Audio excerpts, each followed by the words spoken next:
Changing your phone number on Twilio involves either updating your verified number or replacing an active number in your account. Here's how to do it. Log into your Twilio account. Go to twilio.com and log in with your credentials. Navigate to the phone numbers section. In the Twilio console, click on phone numbers from the left-hand navigation menu. Update the verified caller ID. If you need to change the verified phone number, go to verified caller IDs.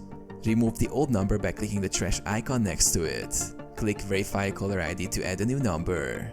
Enter a new phone number and complete the verification process by receiving and entering the verification code sent to the new number. Replace an active Twilio phone number. If you're replacing an active Twilio number, release the old number by selecting it and clicking Release this number. Purchase a new number by going to Phone Numbers, Buy a number. Search for a number that suits your requirements and complete the purchase. Update applications. Update any connected apps or services with the new number.